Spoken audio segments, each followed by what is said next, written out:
Favorites. I saw a tree and thought of you, or rather, thought of the way you see trees. I remembered when we walked through the ramble in Central Park, a wild place in the center of a place wilder still, resplendent and emerald in the early summer sun. You stopped suddenly when you saw it.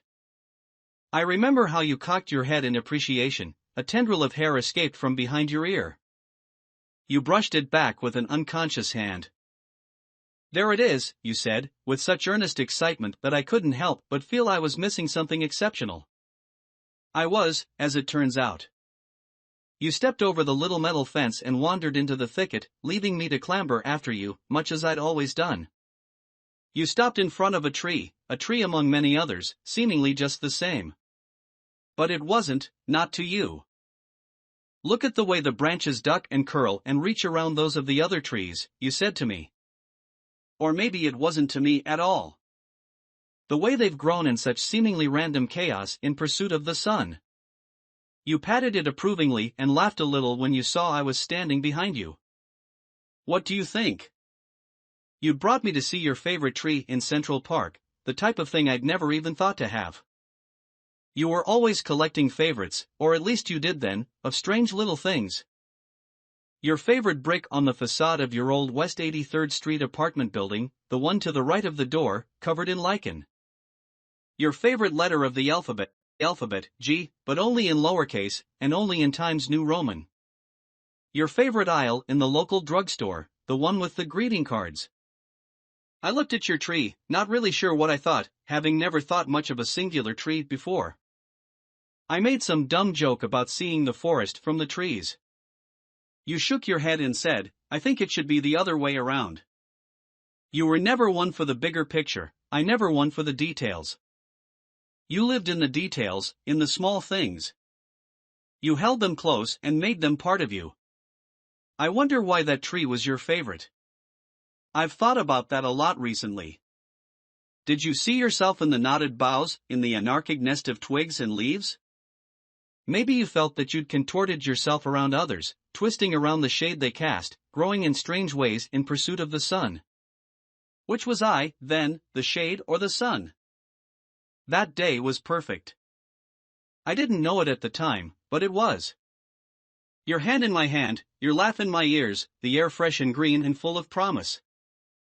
I was one of your favorites that day, a piece in your kaleidoscopic collection of things and places and moments. What an honor that was. The shade came for us eventually, the darkness, but not that day. That day, the sun shimmered all around us, chasing off the shadows. I don't remember exactly when the clouds rolled in and stole you from me. Only that they did. Stole is the wrong word, I suppose, a selfish word, a cowardly word. I let them take you, didn't I? I watched as your world grew smaller, when your discarded favorites littered the street and were carried off by the wind. I was afraid.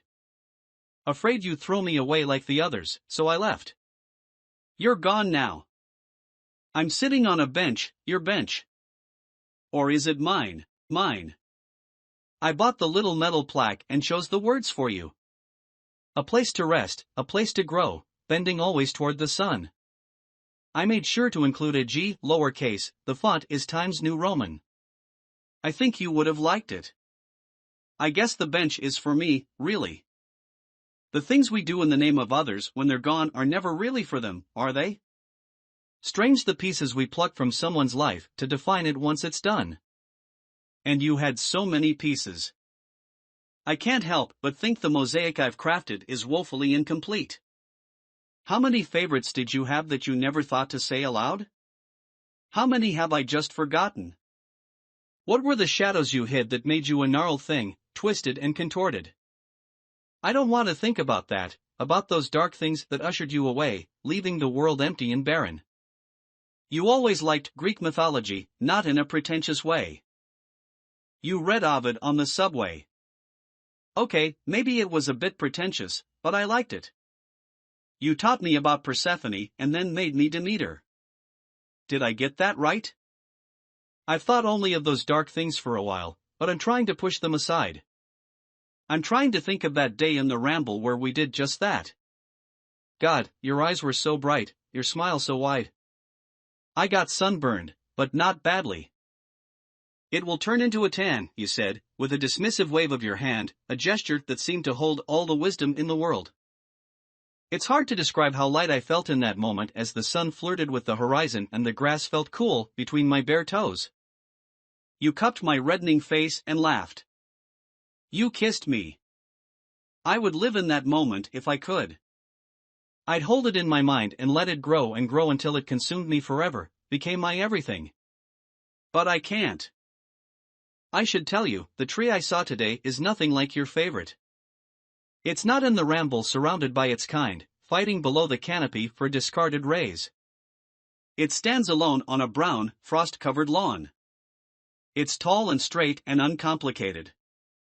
Its branches are bare, reaching mournfully to a blank gray sky. It's not dead, but dormant, waiting for the sun to chase off the shadows. I guess it's my favorite tree in Central Park, at least for now.